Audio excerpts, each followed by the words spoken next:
Thank you. Hey, welcome to the Centerville City Council meeting being held on June 6th at the Centerville City Hall. We welcome all those that are here in person, and we welcome all those that may be joining in by Zoom as well too. We want to first make sure we can conduct business tonight by doing a roll call going around the room, starting with Councilwoman Meekum. Meekum present. Ince present. Summer Hayes present. Hurst present. McEwen present. All five council members present, we thank them for being here and for their diligence and all they do, as well as staff and getting these meetings all prepared and ready for us. But let's start tonight with the legislative prayer or thought by Council Member Gina Hurst. Okay. I wanted to share a thought by former Senator Margaret Chase Smith. She said, "Public service must be more than doing a job efficiently and honestly. It must be a complete dedication to the people." And I definitely feel like that our staff here at Centerville City does such an amazing job that way. They are so dedicated and often give a lot more than just the hours, and that they're very dedicated. I thought it might be fun to do a little shout out to our Public Works Department. They had their Public Works Appreciation Week in May. And as a council, we often see the statistics of what they do, but the public doesn't always know what they do. So I thought it would be fun to just give you a few statistics. The water department this year fixed 37 water leaks. They repaired 17 valve bonnets and produced 480 million gallons of water for our residents. They completed almost 2,000 work orders. That's about 8 a day if you don't count the weekends, but I know that they got to deal with some of those on the weekends. They responded to over 3,800 blue stake orders, which is about 15 a day, and those are time sensitive. Our street department recently decided to do their own crack sealing, and over the past 2 months, they've placed 20 tons of crack seal. On top of regular work this year, we had a banner year for snowfall, which led right into potential drainage and flood control oversight. Our street crews drove 12,100 miles pushing snow, spending 1,300 hours in those trucks and distributing 4,100 tons of salt. 3,500 sandbags were distributed to residents, and streams, culverts, and other flood infrastructure were diligently watched 6 to 7 days a week for several weeks. Our crews completed ditch dredging and identified 6 future projects to continue to improve flood control into the future. So I just wanted to say thank you to our Public Works staff for all that they've done, and we appreciate you guys. With that, I'll give a word of prayer. Our Father in heaven, we are so grateful for this community that we live in. We're grateful for this beautiful city. We're grateful for the residents that live here and for the way that they care and love for each other. Please bless us that we will be able to see those around us, that we'll see the residents that are vulnerable, and that we'll be able to, as neighbors and friends, reach out and help those in need. Please bless us this evening as we discuss city business, that we'll be able to have thy guidance and inspiration, that we'll make wise decisions, and that we'll be able to do those things that will continue to make our community beautiful and strong. And we say these things in the name of Jesus Christ. Amen. Amen. Thank you for the prayer and thank you for the thought. You know, the driving of miles, it's from the Atlantic to the Pacific across the U.S., it's about 3,000 miles. Then from New York to London, it's about 3,600 miles. So our plow crews almost drove enough going to from California to London and back. I mean, that's the type of work that they were out there doing. And then they've been so diligent on monitoring the water coming down, and cross our fingers that we've seen our streams come down, and that we're beyond that as well too. So thank you from me as well too. So if you'd all rise with me and repeat the Pledge of Allegiance. I pledge allegiance to the flag of the United States of America and to the republic for which it stands, one nation under God, indivisible, with liberty and justice for all.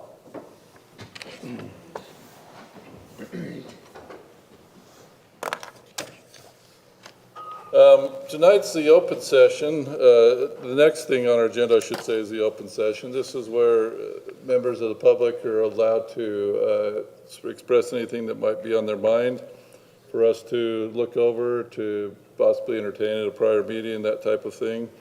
If you're inclined to speak, try and keep your comments to about 3 minutes and introduce yourself and where you're from. Now, we do have 3 public hearing matters, which if you're here to talk about those, Canyon Point Development, the fiscal year 2024 final budget, and the adoption of the employee compensation scale and justice court's judge compensation will be, you'll have your opportunity to discuss those at that point in time, those 3 topics, and you would have even more time then. So the open session is now available for those that want to comment.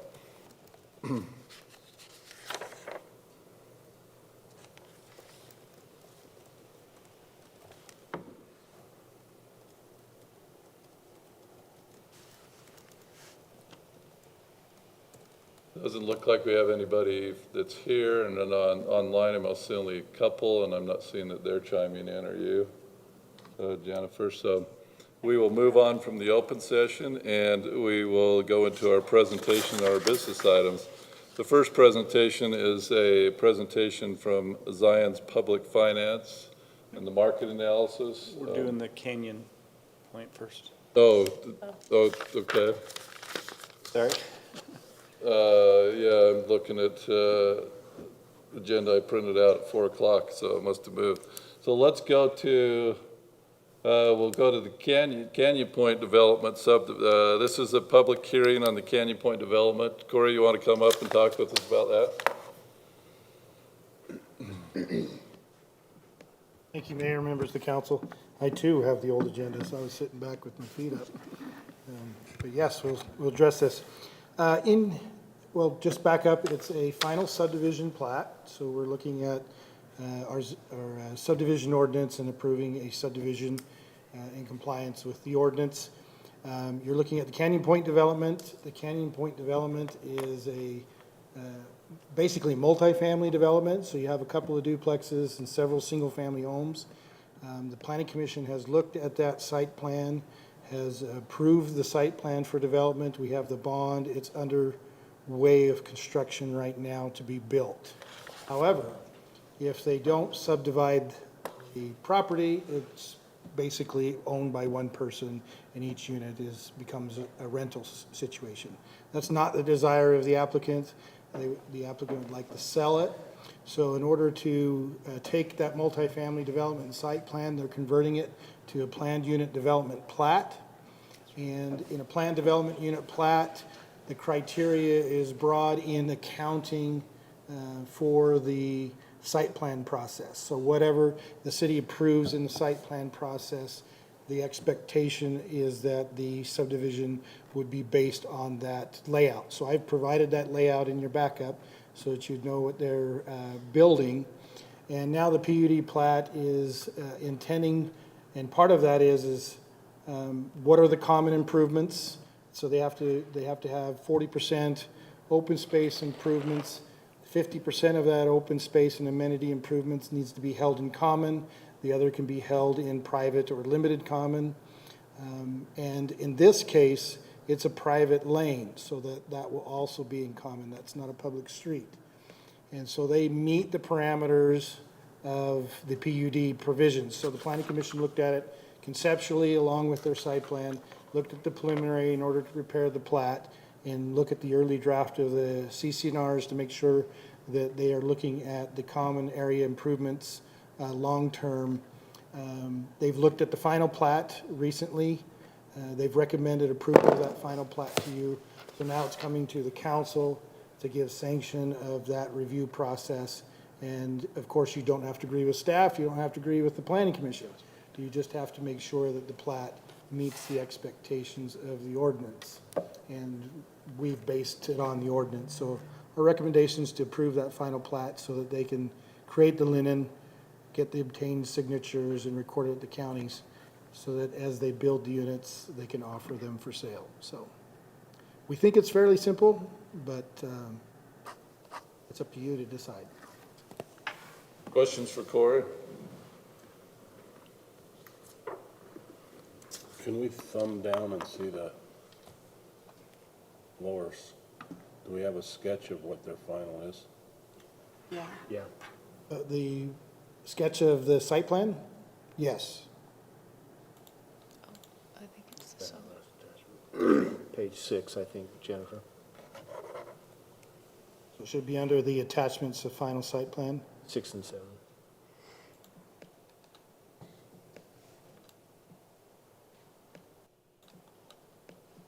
Are these the ones you're looking for? Is that what you're looking for, Councilman Eds? Yes. So you can see on the northwest section and the detention area will be the 2 duplexes. On 400 North, they'll maintain, they've taken down a couple single-family homes. They'll maintain one of the single existing homes. And then on the southern lot line, you see the pads and limited common areas for each individual unit. The existing is a duplex, right? I know the existing is a home. Is it? I'll look it up for you. Thought it was a duplex. It's counted as just one unit in their project against the density. The corner, the home on the corner of 4th East and 4th North is a duplex. Yes, the home on the corner But the is. one that is shown as an existing building is just a single-family dwelling. I think that address is 360 West. But there's 2 doors to that home, but Is I that don't the know if one that's that's side door entrance or now? not, Bill. You can ask the applicant what they're doing with that existing home.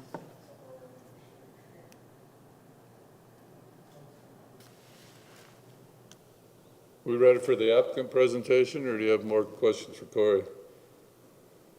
Okay.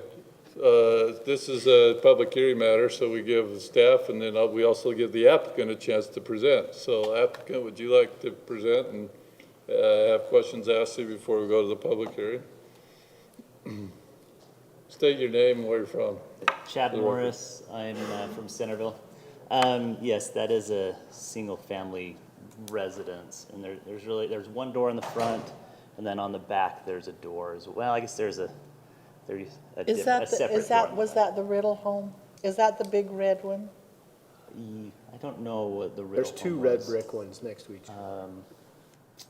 Riddle home. I don't know. You don't know who you bought it from? It was Okay. I can't remember the name of it. It was a single guy. So is it rented now? It is rented currently. And is so- there just one family? I've had a complaint of 2 families living Have there, you? that's why I'm asking.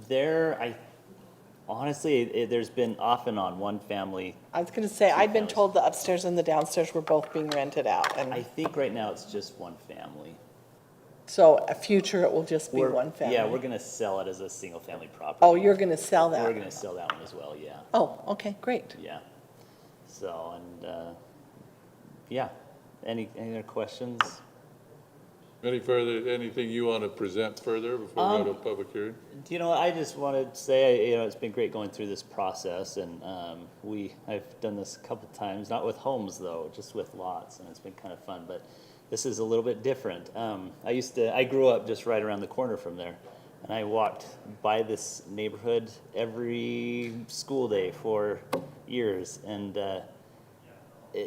honestly, for me, it always felt like a little bit run-down neighborhood, and it always felt like it has. That second home in the middle there is a nice home, and the duplex they've taken care of. But I feel like we're bringing a lot to this neighborhood in the sense of raising home values, but not just home values, but the overall just feel and aesthetics of the neighborhood. And I want to thank you for working with the neighbors and for keeping them low. And, I mean, you've done a lot, and I know that. I've heard from the neighbors and how much they appreciate what you've gone in, and you have worked with them. And I think it'll be a great development, because I also have heard from a lot of people that keep calling, wanting to know when you're going to start and when you're going to sell them. So I think they'll probably sell pretty fast. I hope so. So, Well, I'm that's the goal. sending people your way, so. Thank you. So, That's it? That's it. Thanks, Jeff. thank you. All right, so let's go, let's look for a motion to go to a public hearing on this. So moved. Second? Motion is second, all in favor, aye? Aye. So that means that this is now open for any member of the public to come in and, up and comment on this, final subdivision plat of the Canyon Point development.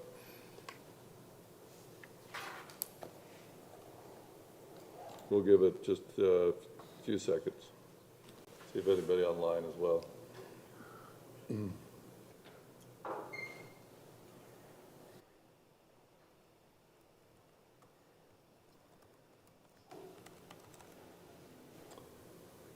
In the days when we weren't meeting in person, we had a lot online, and I had to give it a couple minutes as people had trouble commenting and getting in, but we don't get as many online now, so it's good to be back together. You're not seeing anybody, are you? There's just these two on Zoom, Yep. but they don't seem Okay, to come so I'll in. look for a motion to close the public hearing. Motion to close the public hearing? Second? All in favor, aye? I, Great, so now we are back to if there's any, there's no response to comments from the public, because there wasn't any, so it says there's any further question, council, from any of you for staff or, and/or the applicant. I just had one question for staff. Staff? Corey, I'm remembering my days as a planning commission member. There was substantive discussion about private roads having the same detail and construction criteria as our public roads. We passed that. That still applicable here? Yes, the cross-section to build the Cross-section, road yes, is yeah. the city specifications. It's the city The spec. width is just not as wide. Okay. The width of the road is 27 feet in your curb and gutter with the sidewalk. In this case, the planning commission gave a variation to the sidewalk because on that north side, there are no homes fronting that. Correct. It's not sidewalk there. So you'll still have the road itself constructed at city specs and wide enough of city specs, but we don't have the typical park strip and sidewalk And width. I saw the ADA ramps that connect the two sides. Okay. Okay, thank It you. was a matter of complaint from some in the public that it was too wide of a road, but, Too wide. Yeah. Okay. because now they feel like there's a road on each side of their homes fronting 400 North. Yeah. Thank you. I'll make a motion to approve the Canyon Point Development Final Subdivision Plat. Second. We have a motion, a second, further discussion? We'll start with Councilman Summerhays going right on the vote. Aye. Aye. I. Aye. That motion passes unanimously. Thank you applicant for being here. Thank you staff for all the work that you've done, and we appreciate everybody and the time that was put into it. So you got me confused. Yeah, On- so Mr. Mayor, I on- apologize. on here we have Zions as In well. my mind, I had Canyon Point going first, just because I knew it was gonna be a little bit shorter, and I didn't necessarily want the applicant needing to sit through Zion's presentation and the budget. So in my mind, I had that first, but Jennifer had it right on the agenda, so I apologize for throwing a wrench into that. I wanted the applicant to have to sleep overnight here, so. I was trying to be mindful of the applicant on this one. Anyway, all right. Okay, thanks. One strike, you're given one. Okay, Zions, come on up. Oh, anything before they start, do you want to say, or? I don't have, no. Okay. Turn the time over to Alex and or Susie. Perfect. Well, hopefully I'm not too boring, and it doesn't feel like you're here all night. So my name's Alex Hall. I'm an analyst with Science Public Finance. Behind me we have Susie Becker, who's here. She oversaw this project. She helped with guidance. She developed a lot of the models. I'm just here today to present some of our findings and some of our recommendations that we're making for land development on the west side. So before we move on to our kind of key conclusions here, I wanted to walk through briefly how we did our research and the methodology that we use, because I think it explains a lot of the conclusions that we arrived at. So we started with the quantitative. We looked at it from the market's perspective. What are the markets doing? What are the returns to developers? What's happening in surrounding communities? And then once we had a very good picture of what that looked like, we started to drill down more specifically on West Centerville. And that included interviews with retail and industrial brokers who are active in the area. Another note here is when we use industrial, unfortunately brokers don't really break that out into, or sometimes they do, but most of the times they don't break that out into meaningful distinctions. So we're not talking about putting smokestacks in anyone's backyards. If we say industrial brokers or I use industrial development, we are talking about very light usage office space. But that's how it's usually classified if it's has a workspace in it or if it has like a distribution component. So just a kind of key piece of terminology there. We also went out and reached out to businesses on the west side to figure out, were there gaps that they saw? How did they like working with the city? Were there things that, since they were operating there, that they noticed? So going on to our recommendations, we really think that there are two main uses for real estate on the west side of Centerville. Sorry, just give me a next when you're ready. Oh, yeah, sorry about that. Yeah, so for the sites that you're looking at, you're really looking at either flex office, which in this case means you have office up front and then you have a workspace in the back or a distribution space in the back, or higher density housing. For the site that we've discussed in the past with Brant and Corey for the JF Capital site, there wasn't a lot of enthusiasm among both retail and industrial brokers for that site. They said that it would be very difficult to market it, that there were access issues, and there were things that made it difficult to justify moving in either industrial or commercial to it. But there are other sites, especially on that west side, that we believe would be very attractive for higher end flex office or areas where you can create a real employment center in the city. Jennifer, if you... Sorry about that. So I wanted to start out with, I know this is backwards from the methodology that we used, but there were some, I think, really good observations from the brokers that we spoke with. We spoke with a number of them across industries and with different firms. And really what they found is that the west side, it's really difficult to bring in retail of any kind. They noted that there really isn't a lot of space to buffer any use outside of the existing areas there. And that's a really critical component when they're marketing a site to a potential client. What does it look like? What is it surrounded by?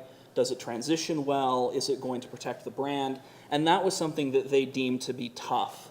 The other thing is that really the best thing that you could use for that north side of the freeway was flex office. That's what made sense to the brokers we talked to.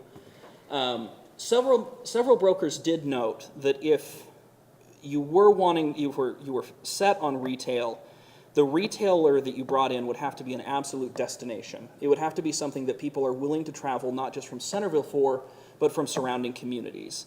And finding someone like that would be, again, extremely difficult. Another thing that We have a such as. so such as would be like a Cabela's or an REI on kind of like the sporting goods side. Young Power Sports, Yeah. they're already on their side. Or like, they have a Ferris wheel in Shields. I enjoy fishing, so I only know the outdoor retailers, but I'm sure there are others. Another thing that we thought was striking were interviews with the businesses. And this we include just because it talks about some of the things that, on top of this development that you're bringing in, things that they would really like to see. One of the main things is that they wanted to feel a greater sense of community on the west side. They feel like they don't always have a good conduit to voice their concerns or to work together to really work on projects that they care about. Beautification was something that I'll bring up later. On a positive side, though, almost every business that I interviewed, because one of the questions was, how do you like working with the city and are there things that you could improve? They gave glowing reviews. There were several that noted they had problems with their construction permits and they had questions that had delayed their approval process, but they had noted that overall city staff had been great to work with. But there were some things that they thought needed to be addressed in the near future in order to really attract high-end business. One person, and these are direct quotes, the area looks like it needs beautification, it's too dark at night, it looks like an old business park. That last one was just a single business that said that, and they said it doesn't feel like the city cares about the area. So these were all interesting insights that we took into account when creating our recommendation for either flexed office or multifamily housing. And Jennifer, would you please advance the slide? So moving away from that and moving back to the kind of qualitative measures that we started with, one of the things we looked at was the direct benefit to the city. So what would the city get out of each one of these developments? Since really, I think the best goal would be to make this development a win-win. Obviously, this doesn't take into account costs. You are going to have costs. Things like multifamily housing are going to have more need for services, so that's something to keep in mind. But from a raw return perspective, yes, retail would provide the highest sales tax income for the city, but it's difficult to attract it. So moving on to those next two benefits, you really have that multifamily housing and then the office spaces. Office in this case, as we'll touch on later, has such a high vacancy rate and such limited demand that gets eliminated. So really what you're looking at are those three on the end. You have the multifamily at the higher acreage per unit, a lower acreage, and then flex office. Another thing to note for flex office is you are going to get higher personal property values, especially if you bring in higher end clients, advanced manufacturing, light materials manufacturing, things like that. Things that are going to be very low impact on the community around them, so you're obviously not hurting the people who are living over there, but are also going to be bringing in equipment for them to use on a daily basis. Moving towards away from the city and what developers can expect to return, we start to look at, these are the cap rates that were estimated. Susie helped develop this model, so these are estimates. These are based on averages, what we think. Yeah, they're very much estimates is what Susie's really wanting me to emphasize here. So these are based on averages and what we were finding based on conversations with brokers and what their returns would be based on different cap rates. This morning I pulled the Q1 cap rates from Newmark, what they found, and industrial cap rates are sitting at about 5.4%. That's really in the flex office range, so you're looking at a really healthy return, probably somewhere around 13% for a developer there. Office is sitting at about 6.3%, but the number of office transactions has declined by 60% over the past year. So there's really not a lot of space there. You're really looking at a return that's hovering right around 1%, and it doesn't make sense from a lot of developers' perspectives. Retail for multi-tenant is sitting about 5.9%, so you're looking at, again, roughly a 1 to 2% return for a developer, and then multifamily is hovering at about 4.9%, but that one saw most transactions slowed down, but this one saw the least of the slowdowns, I guess would be the way that I describe that. So we also believe that there's a lot of good that can come from smart development in the area, putting in high-end flex office or multifamily. What we have here is the commercial improvement value per building square foot. This is based off of data that we got from the assessor's office. And you can see that there's a lot of room for improvement, especially on the north side of Parish Lane there, where you have a lot of very low improvement values, older buildings, and that I think ties into some of the comments that we had from business owners in that area, is there is a need for something to happen there to make it easier for them to bring clients in, to make the area look attractive, and to even just make it feel safe. One of the businesses that noted that it was too dark at night noted that they didn't feel safe sometimes sticking around the office late at night, and whether or not that's something to consider heavily in that, I think is something that can be done to really, beautify the site and to also increase revenues for the city. Next slide. This, again, just helps to reinforce what we were talking about earlier. We think that there is a lot of good to bringing in new development to the area and encouraging, incentivizing that growth and development on the private side. Next slide. One of the main points that we really think is good for the city and would be good for the creation of an employment center is the fact that there are so many people who leave the city for work. And creating a good employment center, obviously you wouldn't capture 100% of the people from Centerville, but you would create another place for people to work that's close to home, that improves that sense of community that was noted elsewhere, and would create opportunities for, again, more revenue for the city. The last slide that we have here is more justification for the multifamily housing aspect of our recommendation. Centerville's population growth, and these numbers are from the Wasatch Front Regional Council, so they may not align perfectly with census data or their estimates, but you have, assuming that Centerville continues to grow at the rate that it has been and the rate that people are projecting, there is a need for new housing in the city. And this doesn't have to be, this can be very good for the city. It can bring in different housing for people in different stages of their housing life cycle. People who are perhaps younger. My wife and I, we still rent an apartment as we save for a home. But it creates an opportunity to create a sense of community on that west side that hasn't existed if tasteful, well-done multifamily is brought into the area. So with that, that concludes our presentation. Susie, do you have anything you want to add?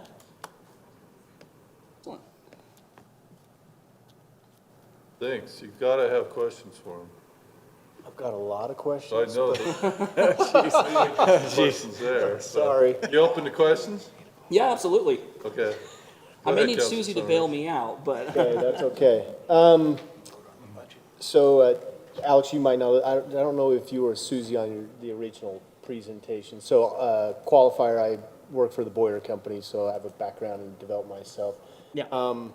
So I appreciate you reaching out to our local businesses. I think that's a key aspect of what we were trying to focus on as a community, is to let them know we support them. We want to help them out in any way we can to help our sales tax base and keep our taxes low for our citizens. One big question I've got is, why were there no developer interviews? You've interviewed a lot of brokers, but why no developer interviews? So we did do some. We talked to JF Capital and Wright Development. We note that in our report, not in. Which page did I didn't see that in the report. It's in the list of businesses interviewed. I just saw a list of them, but I didn't see that you actually spoke with them. I saw interviews with business, okay. Yeah. But you don't reference them. Yeah. You just reference the brokers. Some businesses weren't comfortable with us in there attaching their comments to them specifically. Yeah, I see it. So we Page 11. aggregated them, but we did talk to developers. Yeah. And the reason Page I 11. asked that question is because brokers are backward-looking. They're looking Yeah. at actual closed data. Developers are forward-looking. And so if we're looking at our market analysis for Centerville City, or any other city for that matter, we're looking to the future. And brokers don't have financial risk when it comes to any of the development that happens. And so, of course, I might be biased, but to me, really getting the highest and best use case should be really coming from developers and not brokers, because developers are taking huge financial risk on that. So I would have really loved to have seen, hey, Wright Development, I think they own one of the parcels in question. They What do. do you feel like is the highest and best use for that parcel? CW Urban, what could be done in our city, do you feel? US Development, like you said, those are some of those, but I also would have liked to have seen a multifamily, Ritchie Group, Woodbury, some others that come in to say, hey, yeah, we know that Centerville is not a larger population community, but they may have some ideas that we could have gleaned from this report. So at the risk of asking too much, I would ask for maybe an addendum to this report that would help us understand that actual developers who are taking those financial risks, like I've talked about, provide insights into some of the underutilized and vacant parcels and undervalued. I like that kind of heat map, the red, green that you used off of the assessor's office. I think that would be extremely helpful for us. And even some of our local development, the Smoot Commercial would be good to hear from, because they have their home base here. I think it'd be really great, those entities. And Boyer, right? You're welcome to call Boyer. I'm not promoting that. That's why I did not say the name, but Gardners, Boyers, yes. Just don't call my office. Well, and that qualifier, Roger's my cousin. Yeah, okay. So that's kind of the question, but a comment that I think is important for us to understand a highest and best use case. Absolutely. That's all I got, Mayor. Other questions of Zion's, from others? What exactly, can you just maybe define for me inline retail? You referenced that in the report, but I haven't heard that term before, so. Yeah, inline retail would be, there are a couple examples of that. One of them is sometimes you'll see apartment complexes with like shop fronts on the bottom. Okay. They're like very small restaurants or almost like corner stores. Sure. That's typically what's used there, but in theory, it could be anything. Okay, but typically under housing, Under kind of housing a or, mixed-use type concept? yeah, or underused commercial. Sometimes you can have standalone, but that's less common. Okay. Thank you. So what I'll share from staff, which we appreciate this report, I think Zions did a phenomenal job, is that Corey and I, for several months now, have been talking about the beautification over on the west side, and I alluded a little bit to it in our RDA meeting of using some of these RDA funds potentially. This could be one of those items where we look at the improvements aesthetically over on the west side with those RDA funds to improve the appearance, because I do feel the same way that if we don't care about the area, why would they care about the area? And what we've learned, what I've learned over the years is once you invest a little bit even in one property, it kind of spreads, it's contagious. 2 or 3 other properties will start investing because they don't want to be. So I do feel there's a need for us to start investing on that west side, whether it's lighting, beautification, trees, looking at the roads. The northwest side where we have vacant 110 acres there, if we want a nice development in there, we should have a nice road coming in from Parish, if we're not really promoting that right now. So, again, all these comments are already in line with what Corey and I have been discussing for months now.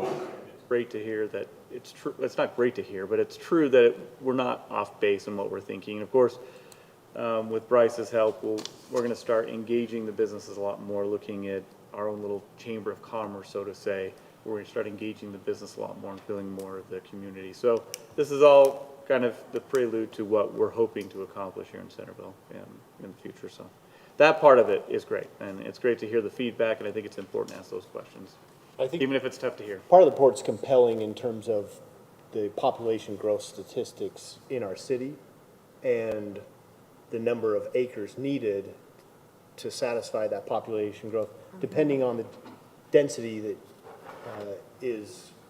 it ends up being. And we've had this discussion a lot of times. We're going to continue to get pressure from the state to continue to be more and more dense. And I would prefer to be proactive as opposed to reactive to that. We'll address that. We'll address that in the general plan. Right, and I was gonna say, I think having those acreages is super helpful, but it might also be helpful if at some point staff could provide, like, well, you know, this is, I don't know how many acres we have left that could potentially be developed. Obviously, that requires a willing seller that wants to develop the Corey knows. property. I'm just kidding. I don't know if Corey knows. But, I mean, those are things that help to move this forward, right? Is And the job center, the job center, we have a great retail base. It really is a phenomenal. We don't need to expand that any more than maybe what we've already done. But if we created jobs here in the community to support our existing retail, it just continues to bolster and support and come here instead of maybe Farmington or other places. And Gina, for a frame of reference, so the northwest parcel of 1250 and Parish, that's about 8.5 acres. Oh, okay, that, within city boundaries. Yeah. So 1250 Parish Lane to the boundary north. Yeah, so bounded by Okay. Legacy and 1250, that Okay. parcel is about 8.5. If you want to That's helpful. say, hey, if you go to Google Maps or something, that would might But be you a- provide mentioned a frame of reference. 110 acres? So the 1250 west extension between, where the bridge is in Farmington, it's about 110 acres, right, Corey? Isn't that we? Initial one, it's almost 200 acres. Yeah, so 110 acres is owned by one property owner, but then you have other acreage owned by Blackstone and Smoots and, I'm sorry, what was the other one? Smiths and Pitt, right? Rigby's is the other one. So there's 200 acres potentially still to develop. But again, that still goes in line with really supporting the multifamily. And Is that county property or is that Centerville? It's Centerville. Undeveloped Centerville, okay. Yeah.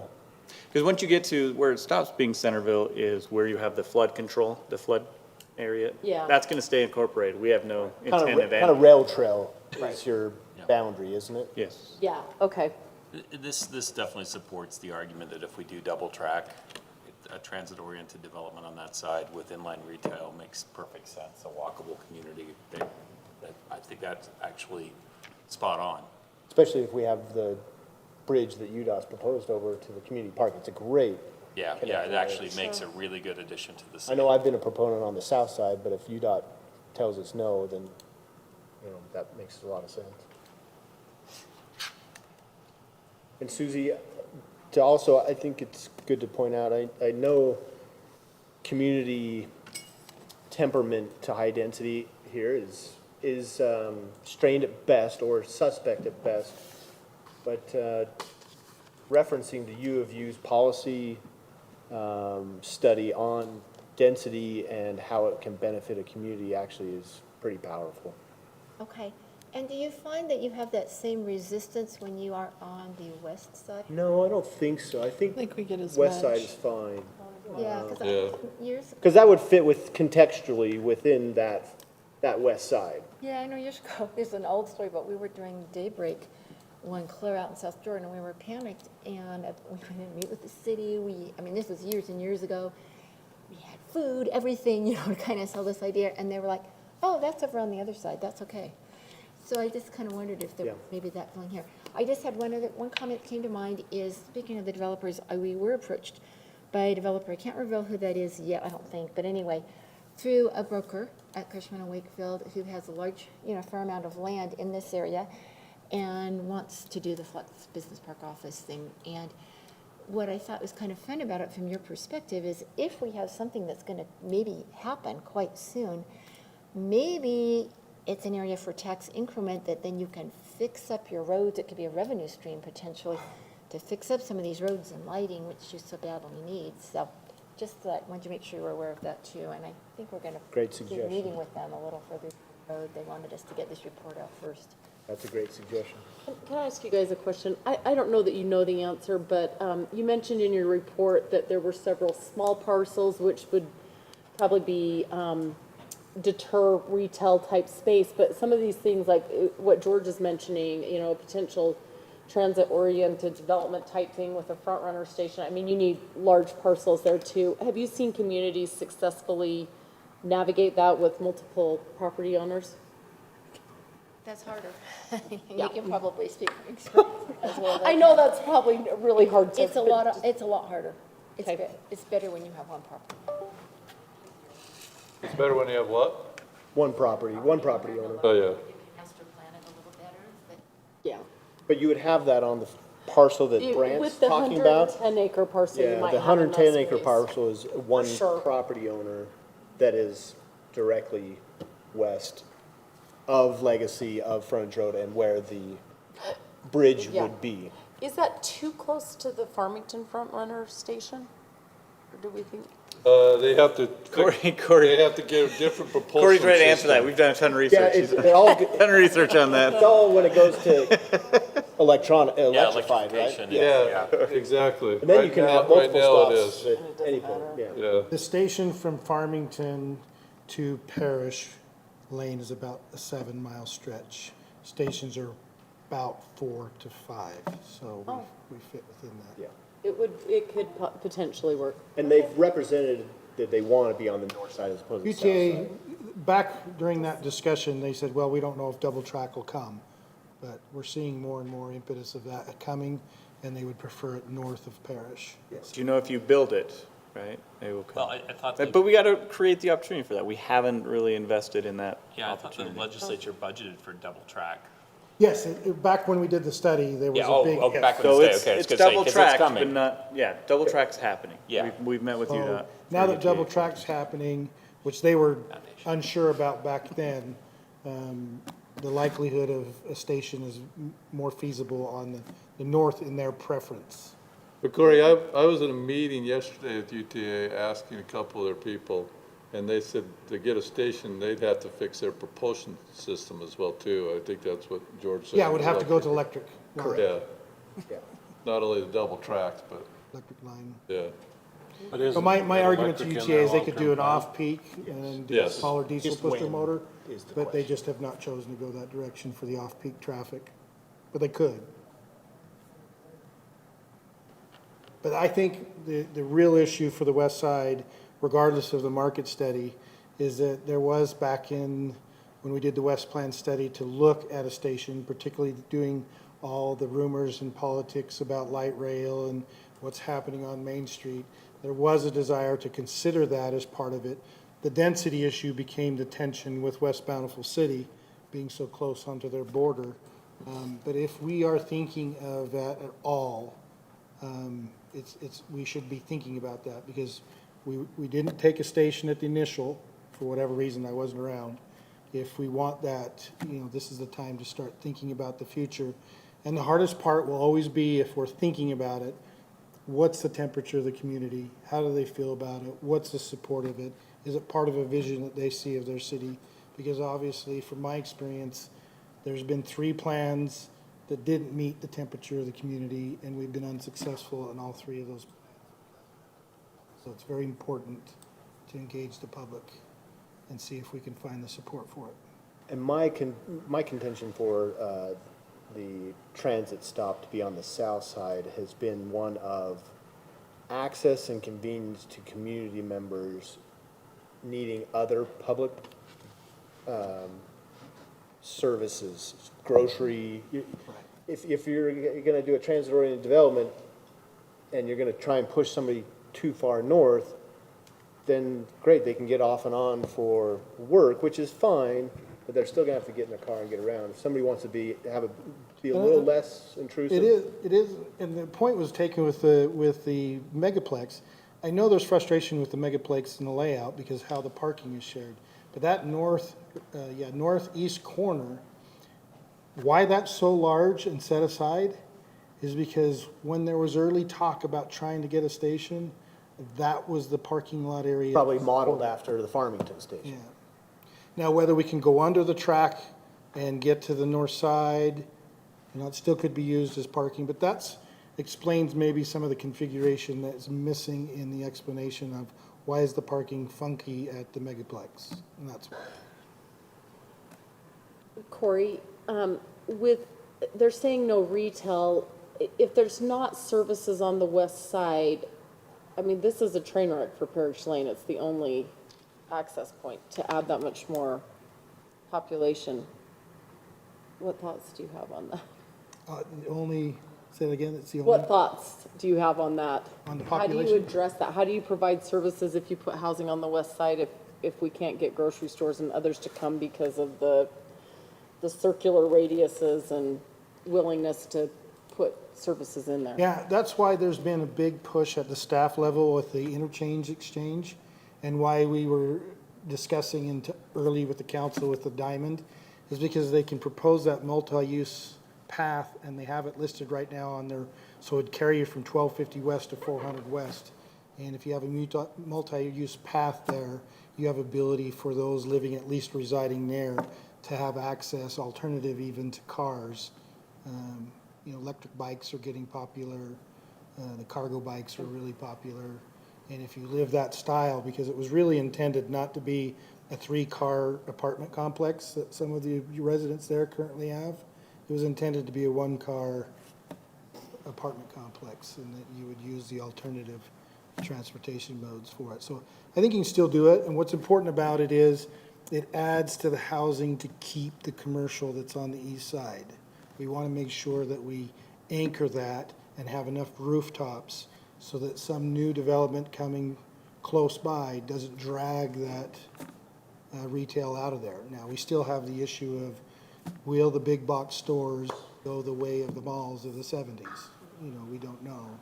Seemingly for now, not, particularly since the grocery component is always offered. That's an important factor, so. Okay. But I think we could support it, the rooftops, and Okay. And then if it's big enough and large enough with the job center, the idea is the job center would provide those support services to them so that you can have a lunch and you can have some things to do if we can build the job center, and there would be some synergy there for services. And that inline retail. Yeah. We're talking about. Okay, thank you. But will I live long enough for it to happen? Susie or Alex, can I put you back on the spot? I requested an addendum with more interviews from developers. You don't have to answer it in this forum, but is that something you commit to tonight? Yeah. Okay, great. And about how long would that take you to get that addendum to us? Well, no offense, but developers don't call you right back. But we will try. I do. Within 24 hours, not right back. Joking, yes. Yeah. So what I thought, I was sitting here thinking about that, and I had thought our approach would be to tomorrow and get some ideas from you of ones Yeah, to I'm contact. happy to And do we're that. also gonna look at the property list there on the vacant area, land that's right in that area. We'll talk to those people who own land right there. And then I just got some friends I've been doing some work for lately, and I'll just call the Mac Woodbury this Okay. week anyways, and just one or two others. I'm happy to be helpful. Everyone won't probably call back, but yeah, absolutely, if that gives you some more comfort with it. I think it's gonna go along these same lines, you know, to be honest, because we've talked to a few of them, you know, 3 or 4, and from other projects we're doing, but let's just give you some comfort level with it. It's always fun to talk to them. Okay. I didn't mean that about developers. You guys are great, but sometimes it does take a few. Don't worry. It did No take- offense taken. It did take one developer I called 3 weeks to get back to me, so. That's the ones you don't want to work with. Yeah. Okay. Thank you. Thank you, Zions, appreciate it. All right, so let's jump down to our second public hearing matter. This is the fiscal year 2024 final budget. We have discussed in detail in prior months, but Nate's going to just summarize it for us and any last questions we have for him. Thank you, Mayor. Good evening. So I get this ready. As Mayor mentioned, we have the chance to adopt the final budget for the fiscal year 24. This is a process, as we've talked about before, that started back in January. There's been a lot of hours between staff and public meetings with the council. So I just want to take a moment to thank everybody that's put time and effort into this. We have a great team here at Centerville. According to state law, we have until June 30th to adopt a final budget, unless the city decides to pursue a property tax increase through truth in taxation. The budget that you have before you tonight is a balanced budget as required by state law. And again, on May 2nd, we had a public hearing and adopted the tentative budget. And so tonight we have, again, the chance to adopt the final budget. I just want to do a quick overview. I won't go into all the details of everything since I've done that in previous meetings. But just a quick overview, and I won't go to the page unless you'd like me to. But in the general fund, going over our general fund revenues, we've set our budget for sales tax at $5.7 million, and this reflects the actual sales tax received in fiscal year 22 and our projected actuals in fiscal year 23. For property tax, we know that we're losing approximately $54,000 due to animal control becoming their own taxing entity. And June 8th is the deadline for the county to give us those numbers. So right now I don't have our actual property tax numbers in the budget. Those should be coming in a couple days. A couple highlights on the expenditure side for the general fund is in the streets. We have the funding to add one more employee. And then just a notable change is that we moved the community services manager from the recreation fund to the general fund in the community services or the community events division. Just a couple highlights in the Parks Fund. We have a lot of exciting projects being funded in the Parks Fund, and those include the much desired pickleball courts down at Community Park, as well as lighting at Community Park and a new playground equipment and batting cages all at Community Park. So there's some fun and exciting projects going on there. The big project in the Water Fund is the construction of the Oak Ridge Reservoir, which will replace the green spill tank. And then the other notable change in the Sanitation Fund is that in May we adopted a new fee schedule for the collection of solid waste, recycling, and green waste. Now I just wanted to go over a couple changes that we've had since we held the tentative budget hearing.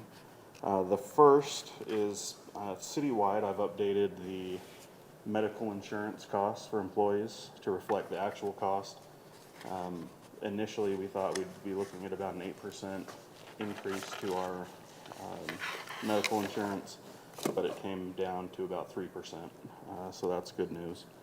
A couple other changes in here is that I've changed the justice court judges' wages to reflect the actual wage. which will be our next item on the agenda, so we'll talk more in detail there. And then the other changes I just wanted to point out are in the administration department. We have added an additional $100,000 to our network line down here. And that is to go to TechServe. This would allow for additional support for the city's IT systems, as well as in-person support 2 full days a week from TechServe to help with that. And Brant could add anything.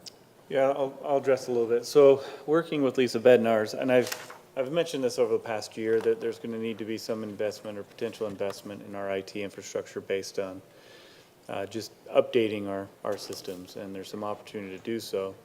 Our arrangement of TechServe has proven to be valuable. The challenge is we get them for 4 hours a week, and that's just enough time to get ready to go and then enough time to shut down and not get much accomplished. So we do bank and try and get them for longer periods of time.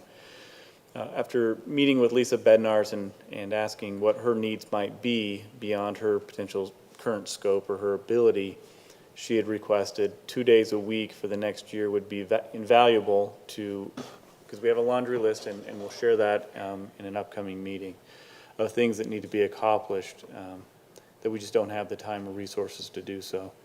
So with that, I had a conversation with TechServe. I had a conversation about what our needs are and what that cost would be.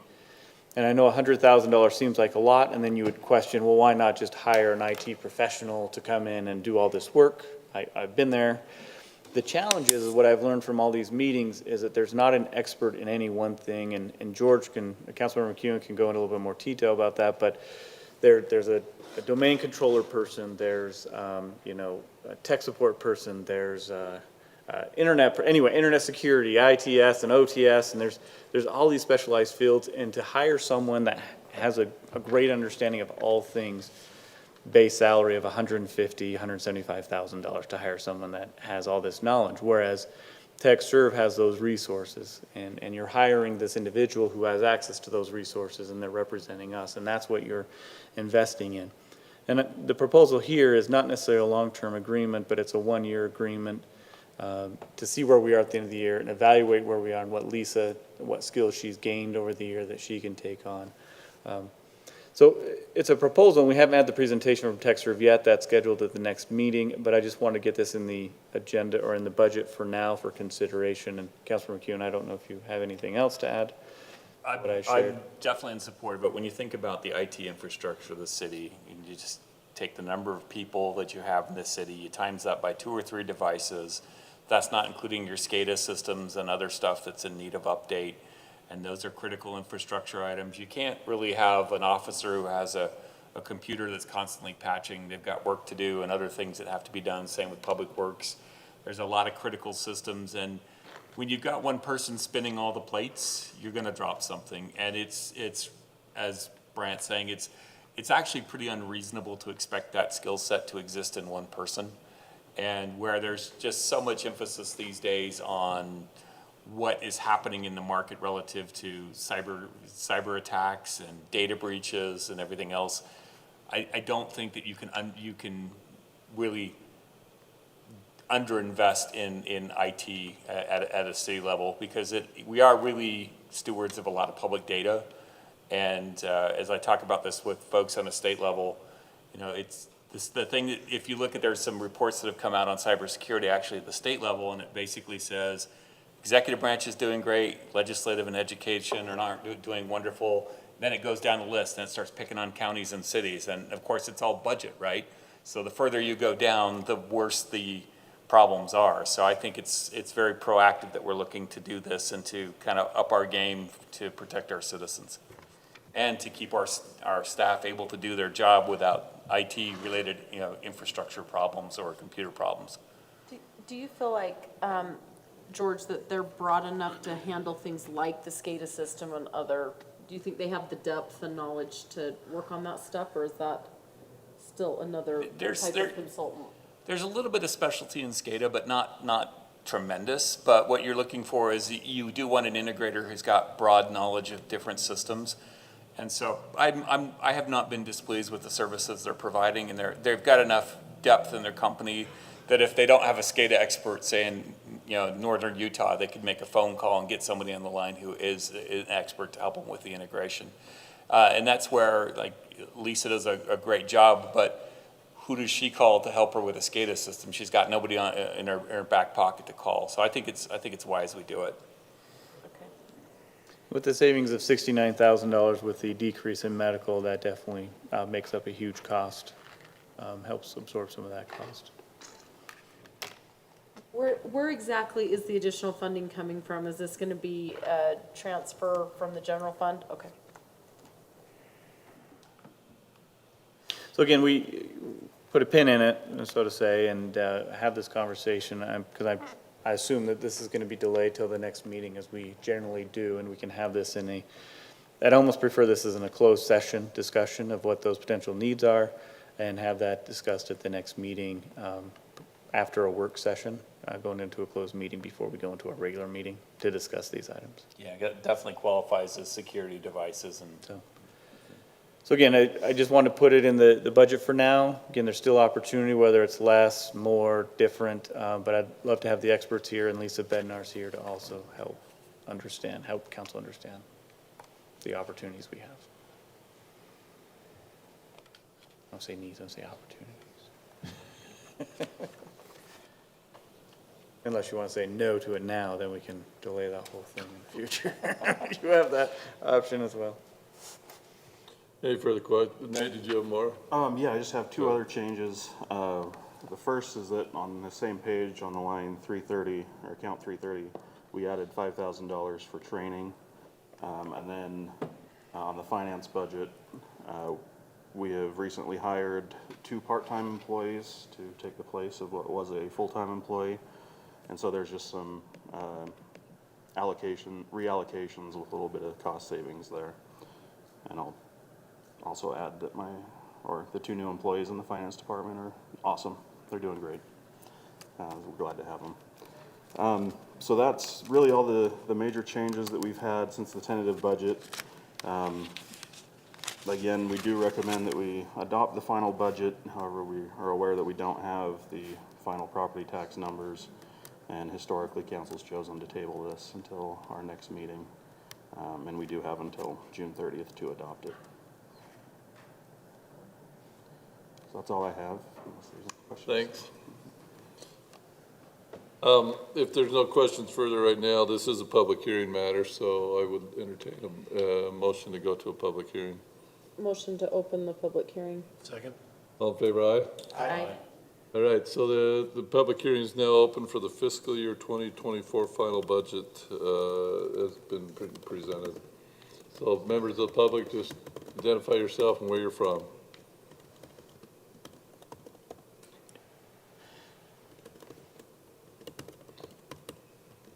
Internally, unless staff's going to comment, I don't see members of the public here, so it would be online. Don't see anybody online, so motion to close the public hearing. So moved. Mayor, are we leaving this public You're going to leave it open open? until the next, remind us what we talked about in our last meeting. That was last year. Oh, So do we just generally leave Leave the it public hearing open? open, or how do we? You can if you want. Yeah. Well, you can leave it open, I guess. Or you just have another public hearing next meeting and open it Okay, up I one just, day. I can't remember The the challenge discussion we had. in the is- past, what we've done with like Summerhill Lane is we kept it open, we accept comment, email. If you want to do that, we can do that. If they want to send comments. I don't know if I necessarily, anyway, you can go that route, or you can just close this public hearing, But we can open up reopen new it public at the hearing. next meeting. Right, but we provide notice, so if you continue the public hearing to the next meeting, we technically don't have to provide that notice again, but I don't know if Nate has any So it would preference probably on be it. better but- to just leave it open, and I think it's more people-friendly when somebody says something to us to say, you had all of this time to comment.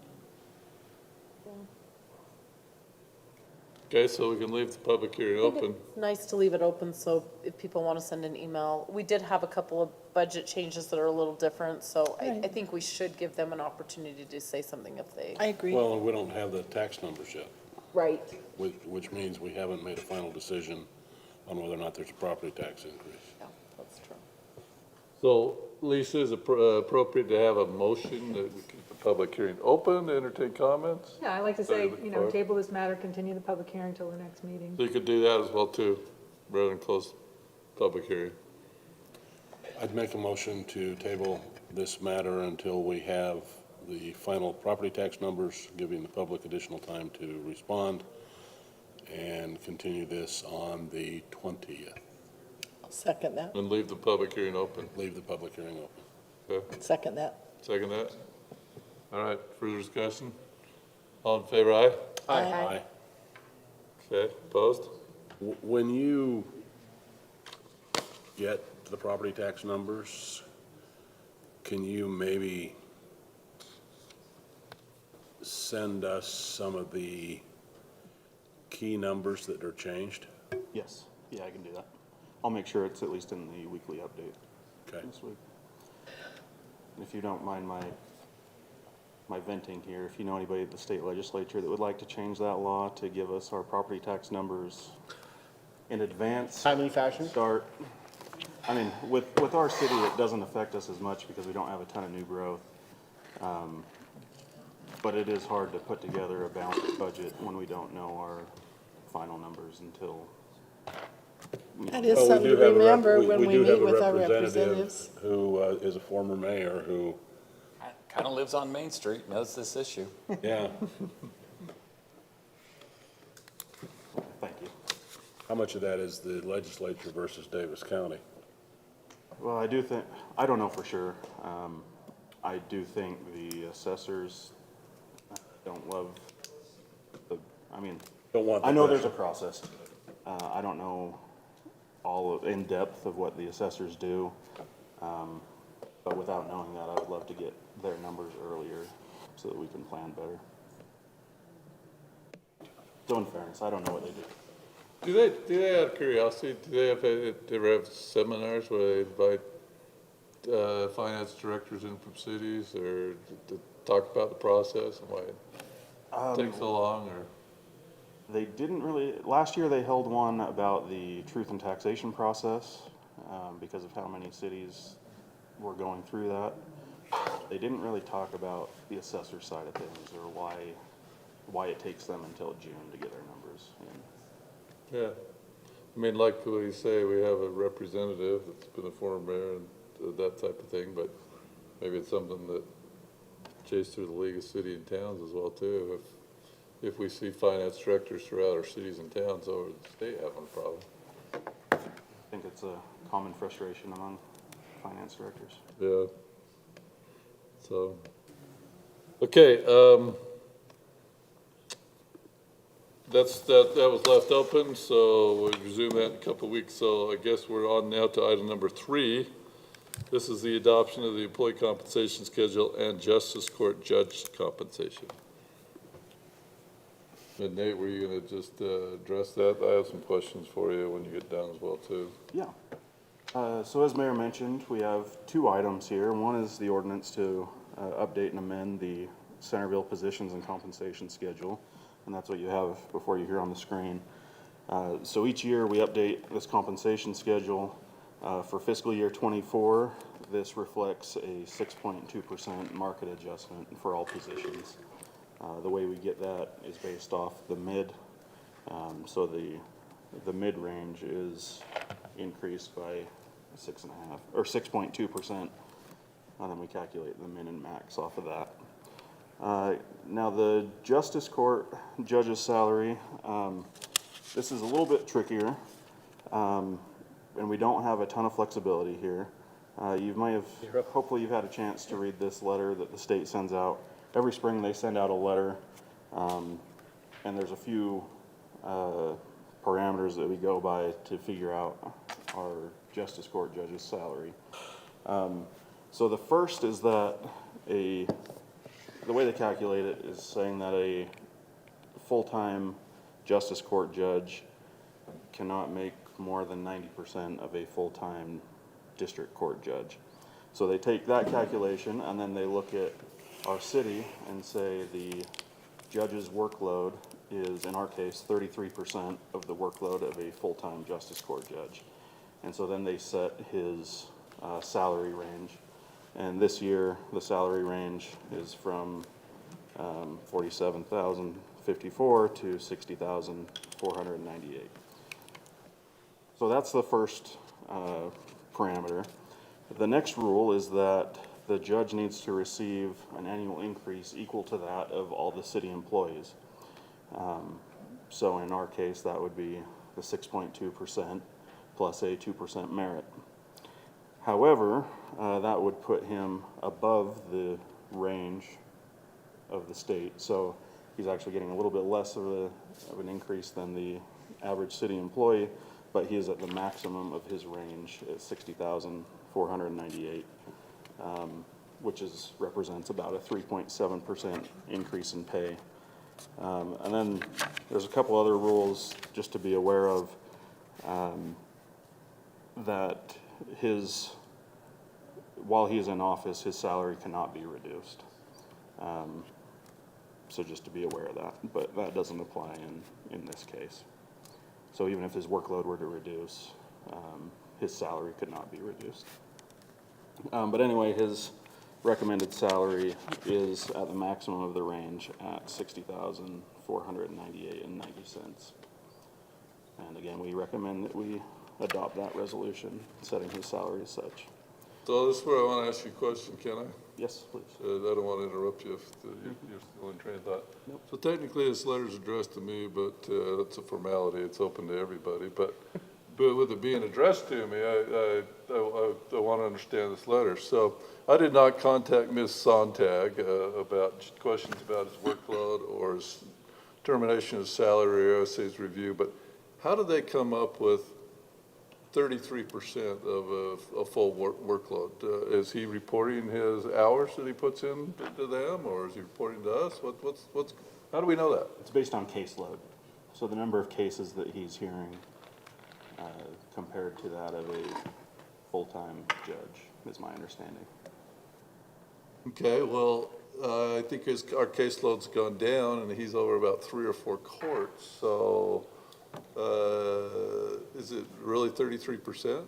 That's when subset For 2. Centerville, the 33% is for Centerville, and I believe it has been adjusted for our caseload.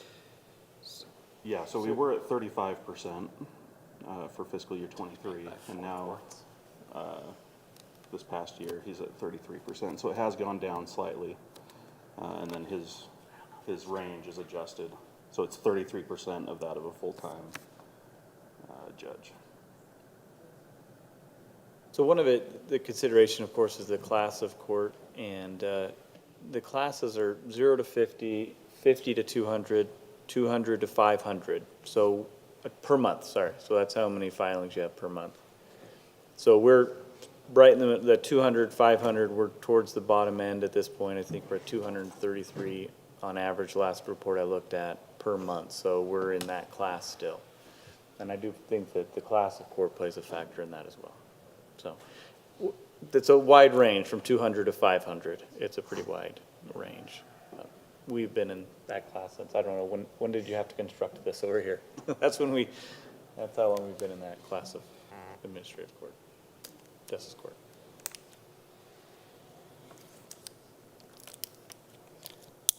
I guess what it comes down to me is I hate being dictated by the state what we pay our judge out of our salary, just like I hate being dictated by the state legislature how building covenants are going to be, that sort of thing.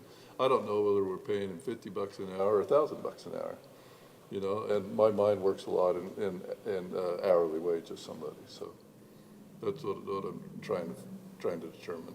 Yeah. Unfortunately for you, this is state law. Excuse me. So, Yeah. again, I'd refer you to our state representatives. Be a theme tonight. Yeah. We Short may story, need, Mayor. we may It is need what it 2 is. appointments with them We have next year. We have no say. Some democratic process we're being dictated to.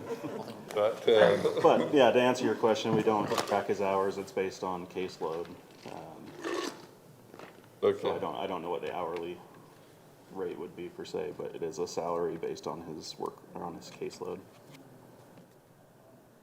Okay, continue. Thank you. No, that's all I have. Again, we just recommend that you adopt that ordinance for the positions and compensation schedule and the resolution for the Justice Court judge. All right, any further questions? Oh, is right this a now? public hearing? It is a public hearing, yep. Thank you. So we do need to go to, looking for a motion to adopt the employee compensation schedule and the Justice Court's judge compensation. Now, I noticed there are two separate things we're gonna vote on. We okay doing one public hearing for both of them? Yes. Okay, so motion to go to that public hearing. So moved? Second. All in favor, aye? Aye. Opposed? All right, that public hearing is now open. Any comments on the employee compensation schedule and Justice Court's judge compensation? Motion to close the public hearing. There we go. Second? All in favor, aye? Aye. All right, I don't think there are any further questions. If there is, holler. Otherwise, there,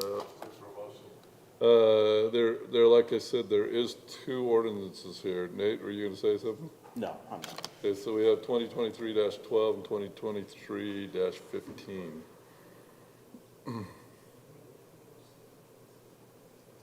Motion to adopt ordinance 2023-12, updating and amending Centerville positions and compensation schedule. Second. Second. Have a second? Further discussion? Okay, let's vote on that one. Councilwoman Hurst, going to my right. Aye. Aye. Aye. Aye. All right, that passes unanimously. Then let's go to the next motion. Make a motion to adopt resolution number 2023-15, fixing the compensation for the municipal justice court judge of the Centerville City Justice Court. Second. No motion and second, further discussion? Councilman McEwen, you want to start the vote on that one? Aye. Aye. Aye. Aye. Aye.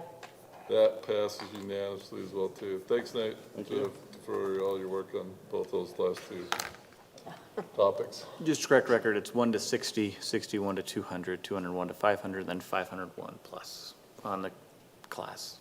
Oh, okay, So we're a class 2 court. okay. Thank you for looking that up. All right, let's go to our social media policy. This is one that we, 2 or 3 work sessions, I think, we went over it. 2.5. 2.5. Said Lisa begrudgingly, she wanted a full 3.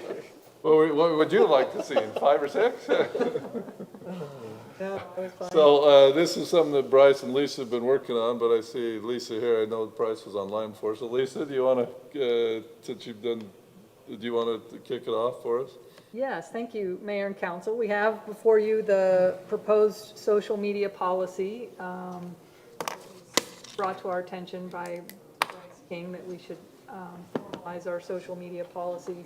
And we did quite extensive research on what other cities had done and sort of used some templates, but then added quite a bit of other things. So we're calling this our very comprehensive social media policy. And we have had 3 work sessions with the council, as well as the original draft of the policy was reviewed by a subcommittee with a number of department heads from various departments. So as we went through in the work session, we made a few revisions that the discussions brought up, but essentially just for those that haven't been at the work sessions or for the purpose of the public, you know, this policy is attempting to address city employee use of social media, to address our own city social media accounts, and we're also setting forth a framework that's explained in Chapter 2 of actually designating a social media manager, putting, you know, one person in charge of our social media, and then under the social media manager, we will have social media agents, and those agents are authorized to post and do other, you know, authorized use of our social media, but making sure that one person is in charge of those social media agents. So we are having training and sort of a similar messaging that's going out and a tone with our social media. So I think this will be helpful. That's the intent, is that this is a helpful policy for elected officials, the users of our social media accounts, as well as city employees. And I think we could have divided this out into a couple different policies, but I think it's helpful for staff just to have it all in one place, even if it's, you know, users use, like the terms of use or the public comment policy. Some of those are for the public, actually, to, you know, understand that they're creating public records. So since you've seen it, I did add one section. I think I've mentioned I attended a privacy seminar, and they talked about the Governmental Internet Information Privacy Act, which requires all government agencies to put a privacy notice on all their websites. So I just wanted to highlight that we're working on that. I think that will be a separate policy because it's not necessarily social media, it's any kind of city website. So we'll be creating that and making sure we're complying with that law as well. So that's a new chapter 12, and it just required renumbering the rest of them. But we did leave in here the elected official social media account chapter, which again, just to remind you, is that the city will create a social media user on our platforms like Facebook or other platforms if you'd like. And it's voluntary, but it's intended to allow you to have a presence on social media as an elected official, so that you're not commingling your private Facebook page with your elected official duties. The advantage of that is that we can retain all of those social media posts as a public record as we're required to by law. If you're posting on your personal page, you will be required to make sure that you get those records to us if they're requested. So we do encourage you to use those, but it's completely voluntary. So I'm happy to answer any questions, but I do want to thank everybody. This was certainly a team effort, including the input from the council. I think you had some really good questions.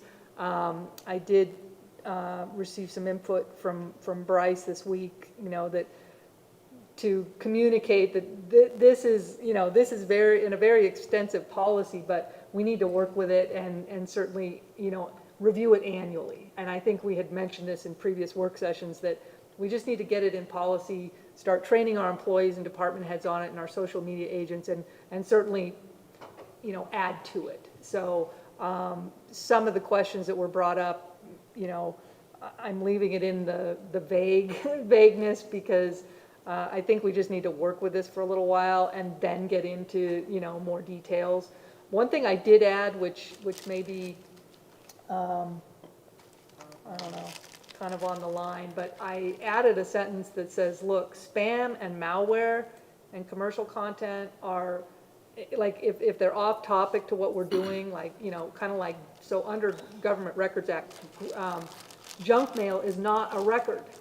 And so I'm using that to say spam and malware is not a record and we don't have to keep a record of it. Now, Archive Social may, but that will help, I think, by defining in this policy certain records that we don't have to retain and sift through and classify, and, you know, so we can have a retention schedule that will automatically, you know, delete those at a certain time. That's the other thing in here. We definitely need a retention schedule. We need a comprehensive retention schedule, not only for the social media, but that will be a follow-up project as well, that will be helpful. So happy to answer any questions, but again, thank you for all your input. I think, you know, I think it's a good product that we're bringing. So this is more of a general HR question.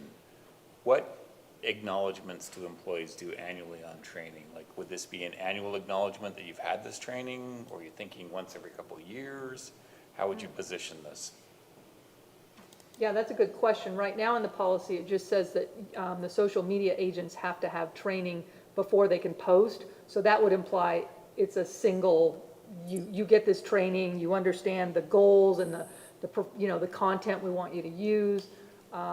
If you want it more frequently, you know, I would say leave it the way it is and leave it up to the social media manager to decide, like, if we're making some mistakes or people don't understand that, or we have, you know, but each social media agent, including every elected official, if you're going to use one of these, will have to have training on this policy. And I know Bryce has some ideas on that training as well. So I'm glad you brought that up, because I also wanted to point out that in the enabling resolution, I did put an effective date of September 1, so that we can put in place, we're going to need some, you know, designating, understanding who our social media agents are and, having some of those flow charts and also having an opportunity to provide that training. If you'd like to put that date, sooner, you can. And if Bryce is on here, he can weigh in. But that was my suggestion, just knowing that July is hard to get people together. And so that gives us sort of August to get this people trained and get it implemented. The thought I had was, as I was reviewing this last few days, was to your point you've already made, Lisa, and that is, this is going to be a working document, but at least it's a good start. And will there be lessons learned? I'm sure there will be, that we've never thought of as we kind of continue in this new world, but appreciate all the work on it. So full disclosure, I'm sure we'll find mistakes or additions or modifications, but it sets us on a good track.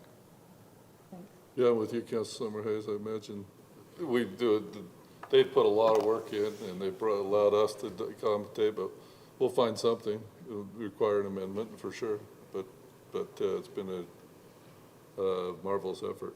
Well, I've never met a policy yet that somebody didn't misunderstand, so it's gonna come with some work and training and follow-on training.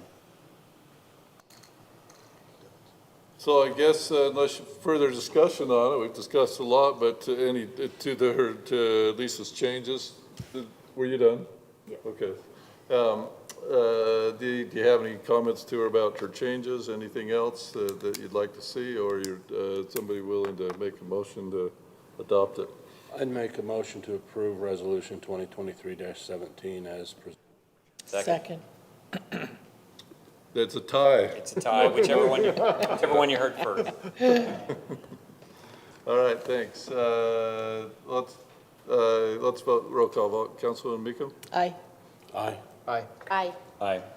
Thank you, everyone, and thanks for the effort. It was enjoyable discussing it in the work sessions we had as well, too. All right, let's go to the fraud risk assessment. This is an annual report that Nate gets to do, and he'll fill us in on some of the requirements of what we have to do to rank where we rank. Thank you. Hopefully this will be the last time you have to hear from me tonight. So as Mayor said, this is the fraud risk assessment. We're required by the State Auditor's Office to complete this assessment and then present it to the governing board, which is why we're here tonight. So as you can see with this assessment in front of you, we're given points based on if we meet this criteria. These points are all or nothing, so there's no in between here. And you can see the scores that we got. The only item that we didn't get a score on was number 8. The question of, does the entity have a formal internal audit function? And we do not have a formal internal audit function, which is common with cities of our size. We do have policies and practices put in place to mitigate that, but since we don't have a formal internal audit function, we didn't get points. So that left us with a score of 375 points out of a possible 395, which places us in the very low risk category. Really, that's all I had, unless anybody has any questions. I think last year I asked you, does that just burn at you that you didn't get 100%, and you seem to be pretty good with it, so do you feel the same way? It's yeah, we're still in the middle of the very low risk category, so I'm good with it. Well, thanks for all your work on it. It's more of an informational thing, right? We don't have to do any approval on this or anything, right? But no, just informative. But so thanks for all your work on that. And at what level of city size do people start having internal auditors? Probably more your class 1 cities, which is your larger, like a Salt Lake, West Valley. I know from my experience at Murray, which they had a population of about 48,000, about 500 full-time employees. We still didn't have the staff for one, and they were a class 3 city. So I would imagine Class 1.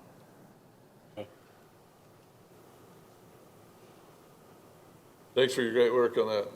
We appreciate it. Okay, let's go to summary action. We have in front of us the items that are up for the summary action calendar. Any questions on any of those? I do have one question for Public Works on Black Forest Paving. I'm not familiar with that firm, or at least I don't remember seeing them on bid awards. Is this a new firm, or do we have history with them I'm just not paying attention to? In the staff report, they said they've used them and really liked their work.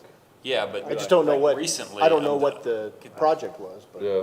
Yeah, Kevin, I talked with Kevin about it as we went through it, and we have done work with him, or he has done work, but it's a new name. It's a new name to us, okay, so I was just, because we see these all the time, and I just never seen this one is receiving a bid award, so I was just making Yeah, sure. it Kevin was- feels very confident. Okay, Is this the first time that we're giving them a, I think we worked with him one other time before, but he's worked around the valley. We Thought it was know of him. 1800 North that we used Black Forest. was it? Huh? 1800 North last year? I don't Few think, years ago, 2 years ago, right?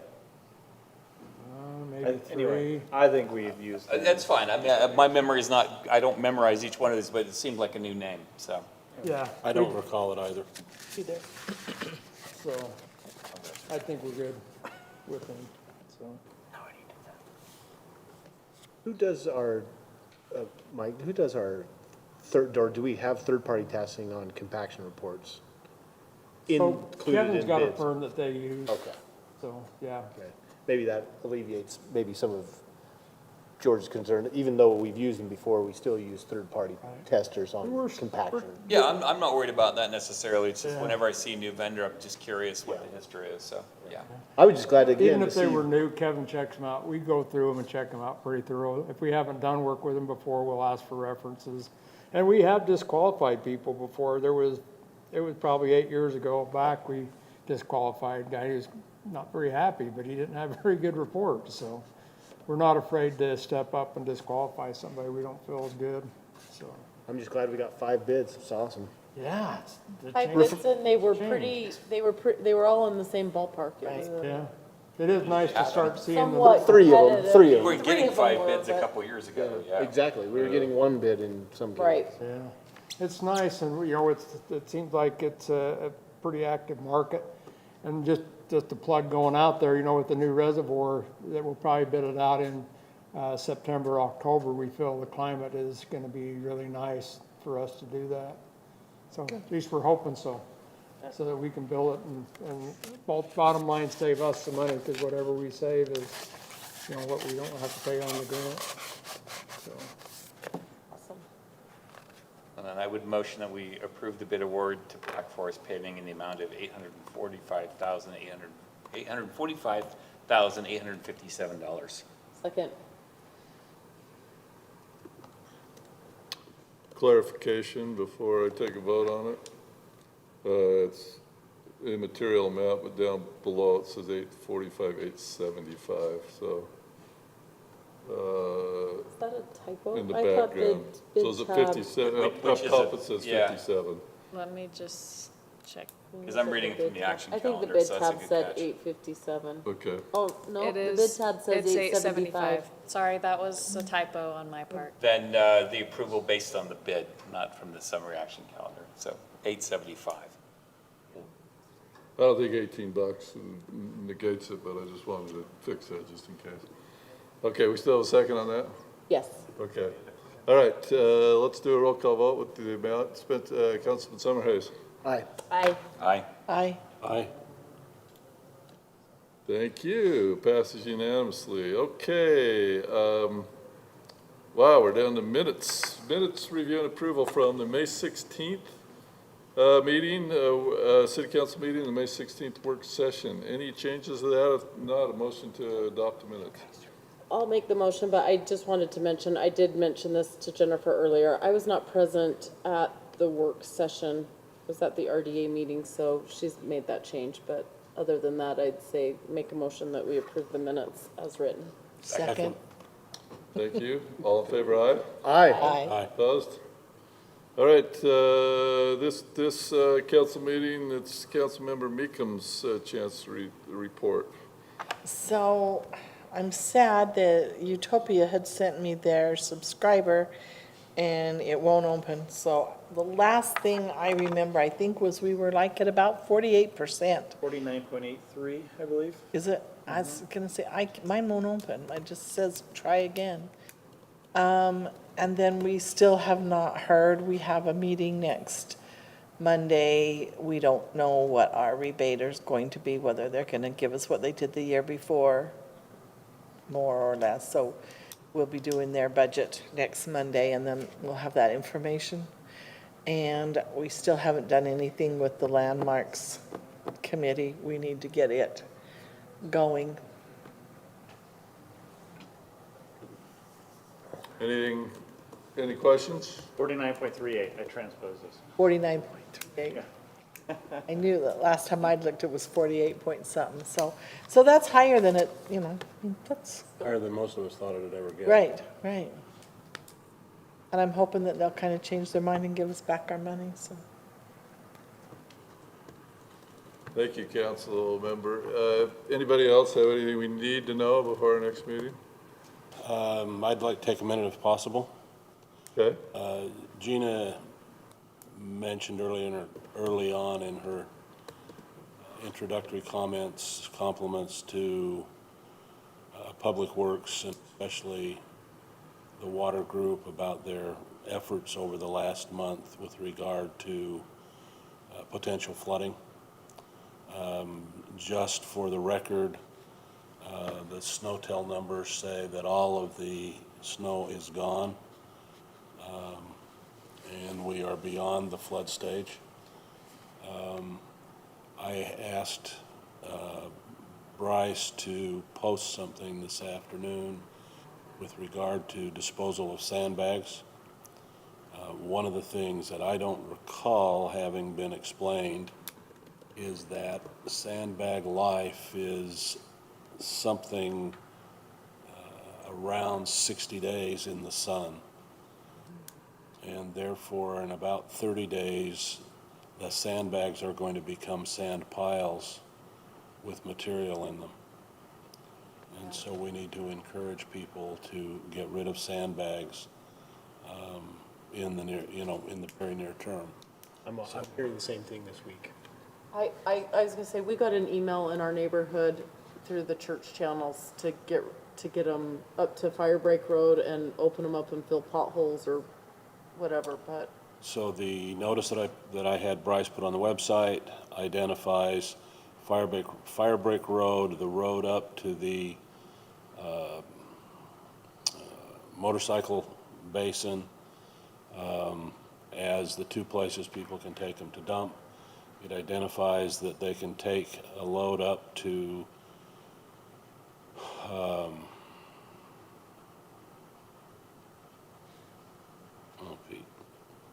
the dump. I've got the address in it, and the charge is $10.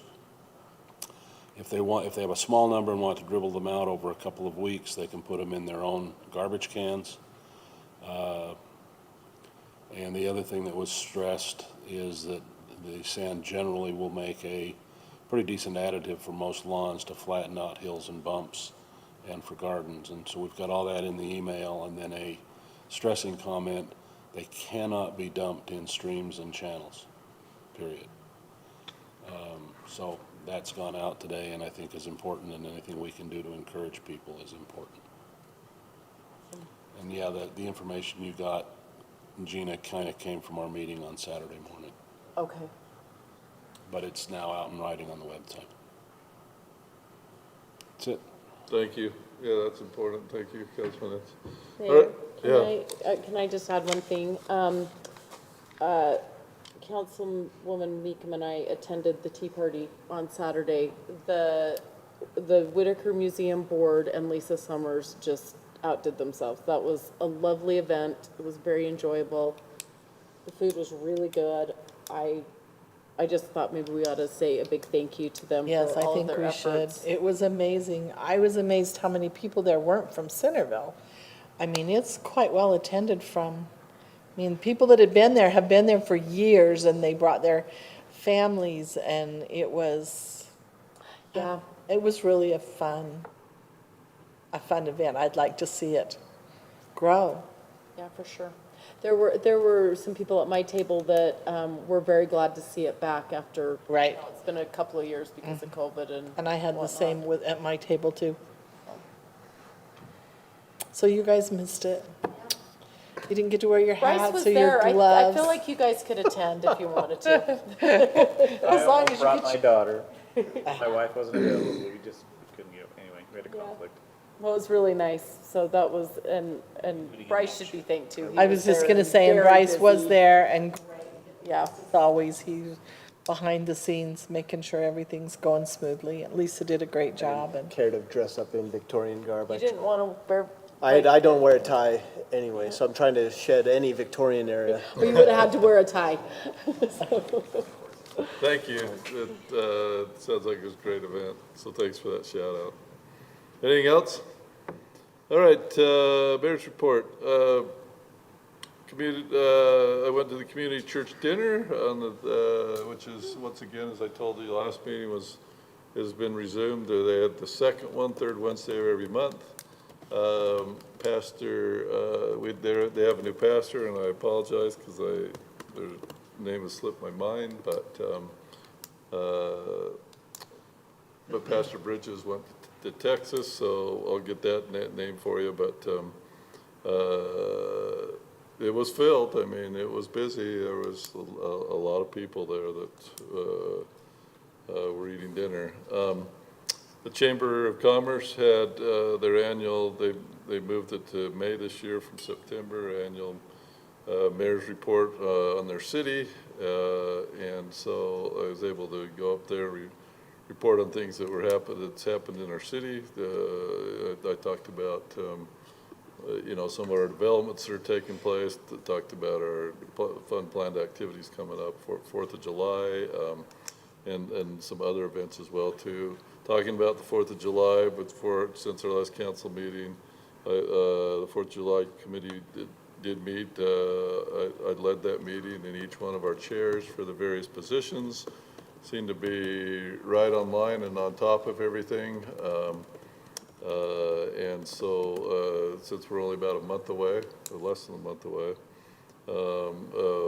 we'll follow up with any last minute things on that.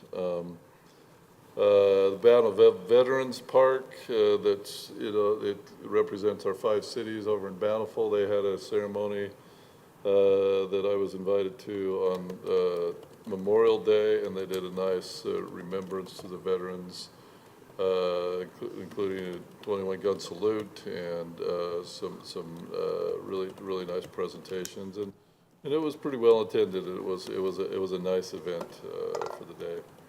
And then I had the chance, because Bryce had a conflict, and so I said, yeah, I'll do it, to meet with the youth council in their first meeting of the new year and kind of talk about things they have coming up over the next year. And we got some new excited members of the youth council. We got about, I think, 25 in total, and more than half of those are new.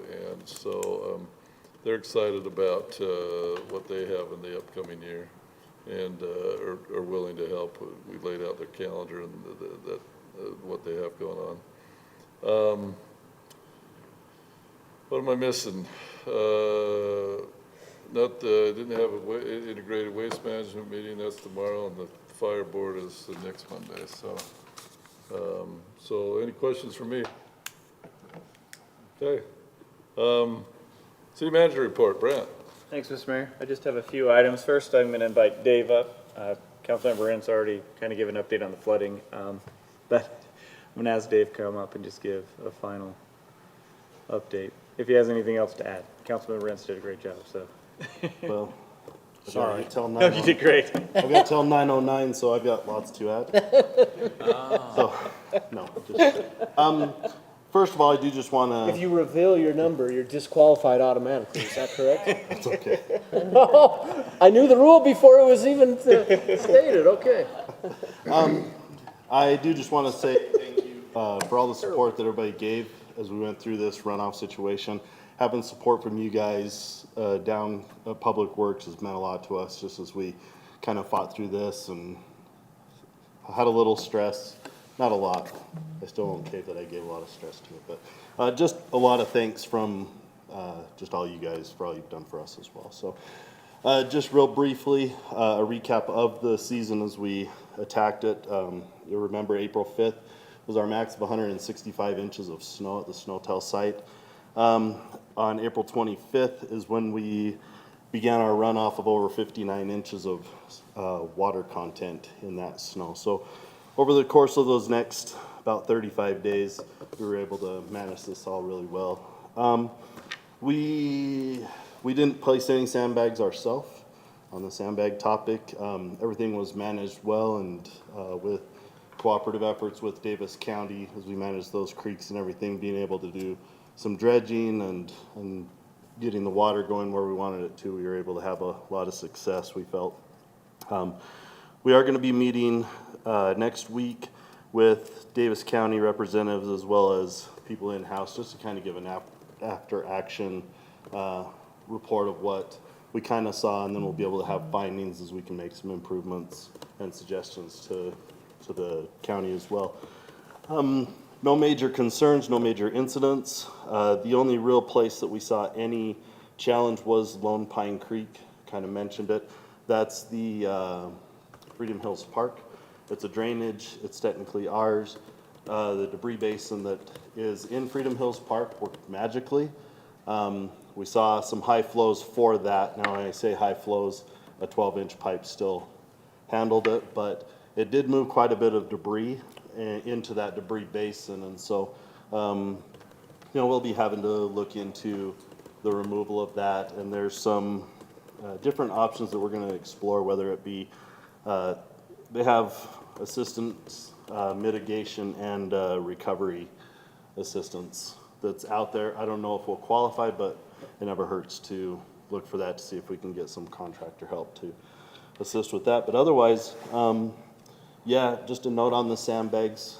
We did have a comment that went out to the Citizen Corps, Gina referenced, that it was a reminder that we issued the sandbags, and we do expect people to handle their own sandbags at the end of it.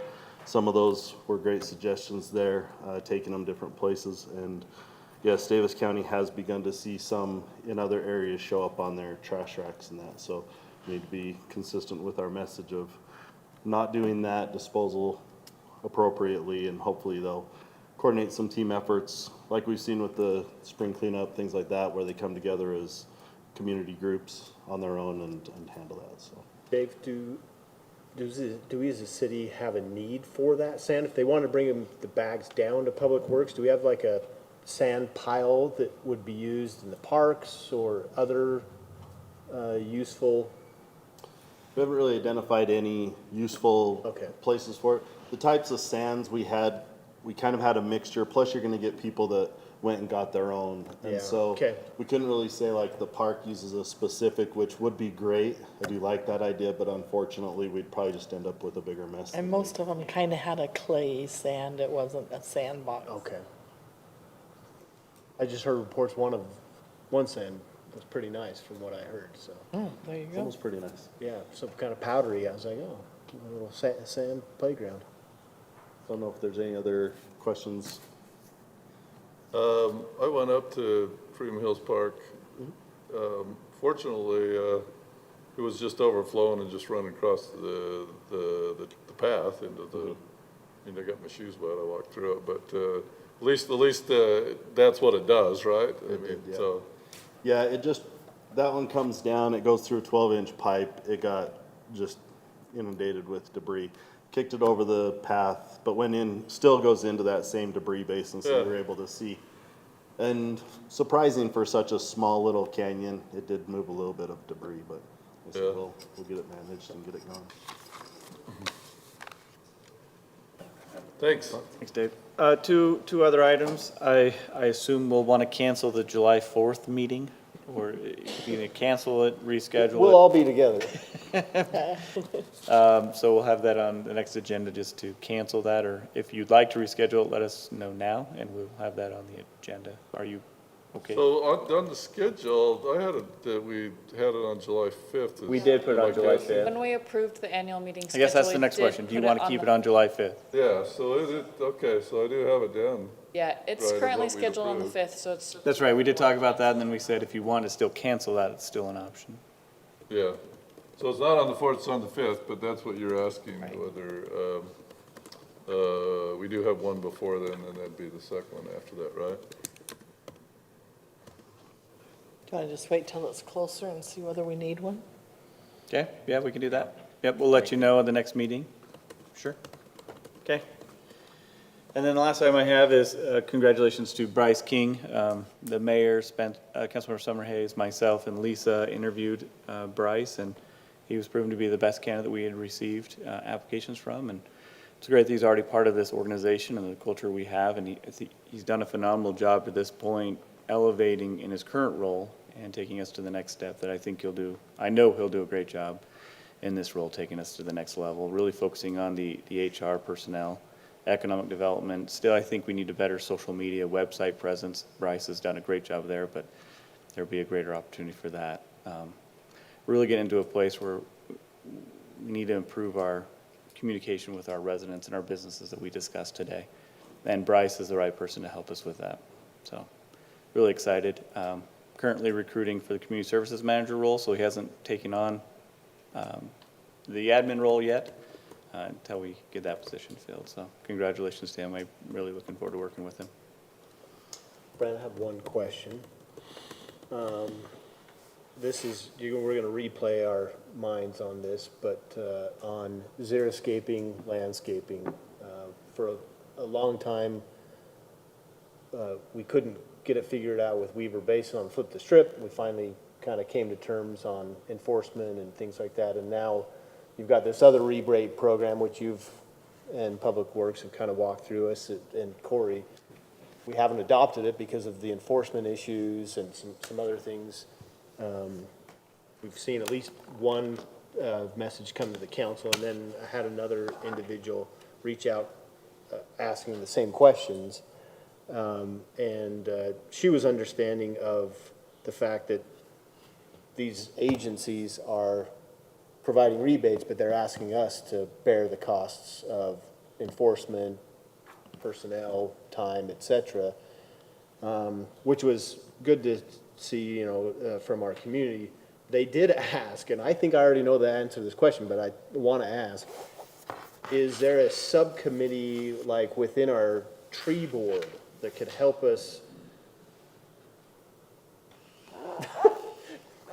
enforce? That sounds like a terrible thing. I don't know that you can have a citizen committee enforce your xeriscape landscape ordinance to qualify us as a city to get those rebates. Is that even an avenue we can pursue? I would say no. Again, a lot of it has to be on the front end, so it's not a committee that's doing Corey's job, essentially. That's what we're asking. Because now we're getting people's yard. The challenging part is, we're already saying you can do whatever you want with your yard. We don't have a minimum requirement.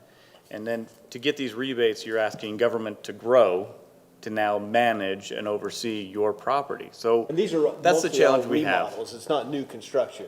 So that's the, Right, so the new construction component of it, we don't have many of those places, so people are trying to rip it, xeriscape for a couple of dollars. I know it's more than that, but we're needing to grow government to make that happen. And I just don't see the cost benefit analysis working out we're asking the But you're property saying on- taxes to increase you're saying so on the we can get a front end rebate on of a the couple of permitting dollars. process. There would be a lot of work Not that on we'd have to develop. enforcement.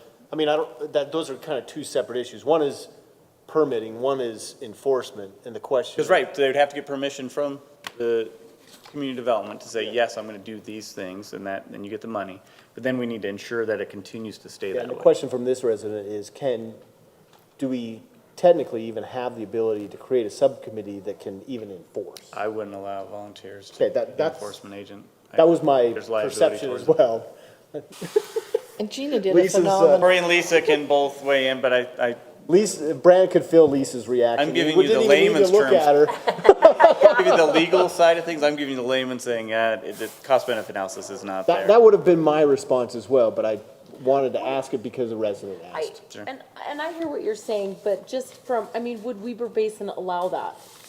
Like, I don't think that they can.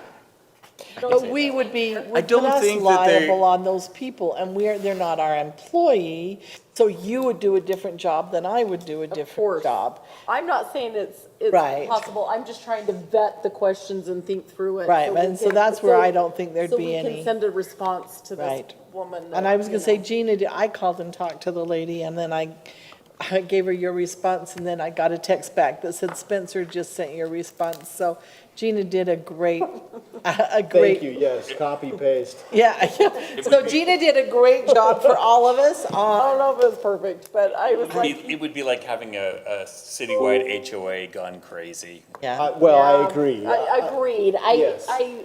yeah. I just wanted to, on record, I've asked the question. Thank you. So Councilmember Hurst's response back to that one particular resident is actually the basis for our FAQ that's going to be posted on our website. Honestly, it was perfectly worded. Good job. It was excellent. Yeah, so Thank you. that's right. Anything else, Brent? No, sir. Motion Unless there's to questions adjourn? for me. Motion to adjourn. Second. All in favor, aye? Aye. Aye. Council adjourned. You guys all, wait,